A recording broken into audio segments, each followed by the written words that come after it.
Aşılamırıq, Allah başınıza daş qoyur. Hə? Hə, deməli TikTokda şəkil qoymuşdun. Kəşfətə. Çıxmışam bunun qabağına. Aha. Bu da mənə yazır. Mən də girmişəm Subay dizəyəm və işləyəcəm. Hər gün birinə yazışırım. Az hər var, dillik diz qoysan qalında, hər gün birine yazışır. Hər gün birinə seçirdim, alınmadı. Bir gün də girdim, usta bir dənə oğlan mənə yazır. Qəşəng oğlandı, başımıza bir qəşəng. Şey yazır. Hə. Götürdüm buna cavab yazdım. Başladım konuşmağa, yazışdı. Bundan. Axşam. Səhər oldu, ayağı sözdür, bu yer oyansın, mənə yazsın. Ayağı saat 1-2 olur, yazılır. Sənimə bu götürmüş, gec durulmuş. Görürsən? Bir də o oyandı, yenə mənə yazdı. Sonra mən qaranda oldum da, orası səndə. Bu da Bakıda. O ses olmasın. Sonra gəldi mən görməyə. Bir də nasıl gördüm. Dedim, nə məşək qızım? Mən bilmirəm, bunu burada əməliyyat etmiş. Həbərim yoxmuş. Sonra da görmə şəkillərini gördüm. Gəldi, görüşdüm yoldaşımı çox bəyəndi. 2 ayın içində biz nişanlandıq, inanırsınız. İkinci görüşümüz bizim nişanımız idi. 2 ayın içində biz nişanlandıq.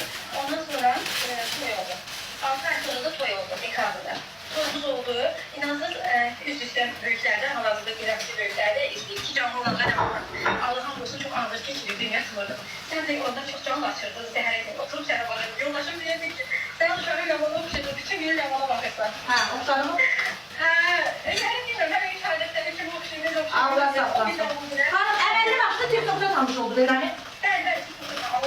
Mən də həmişə qızlara deyirəm ki, yazış, axır biri ilə tutacaq. Həsən, Əli, Bəli, Kəli, Bəli. Görsən nədir? TikTok yazış, axır biri.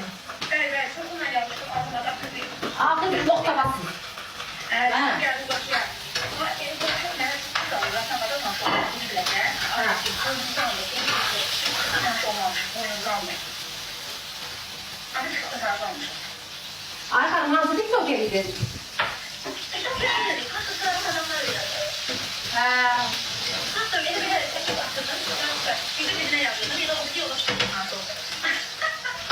Sonra ama dikkat etmek istedim. Ben seni çok istedim. Sen çok izliyorsun. Senin sayende o kadar adam tanımıştır. Allah'ın olsun çok iyi sen sayende tanımıştır. Adı çekilince post ediyorum ki sen sayende çok adamı tanımıştır. Hakikaten değilim. Olsun bir sene gel bir milyon satıyor. Diyorum ki ben diller ki sen izinden ve sen sayende çok adamı tanımışım. Eyvah. Yani evi yok. Allah əvəzini versin sənin. Onu demək istedim ki, bir qızım da var hal-hazırda, 3 aylıqdır. Allah saxlasın, bacı. Aynen. Allah saxlasın. Amin, amin. Bütün balaları. Allah sevənin yüreğini göre versin. İkiniz bile de çok şirinsiniz. İkiniz bile de çok Sevənin tarafı ələ versin. Çağlarım, teşekkür ederim. Var olun, sizin şirinliğiniz. Nerede? Biraz saygımı deneyim açtığınıza göre. Ne makamda bir de sizi yırtmıştım. Hiç yapımdan çıkmaz. Onda güzel oluyor. Yollarım bir yolda yapacak. Sen böyle fazla bir bildiğim o yüzden niye bir yolda yapacak? Ben sonlarım yok. İnşallah. Şarkı yardım edecektim. Ben de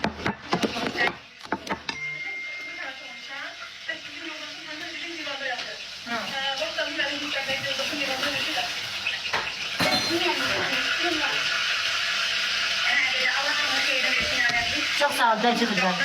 Sağ ol aşkım, sağ ol, sağ ol. Allah razı olsun.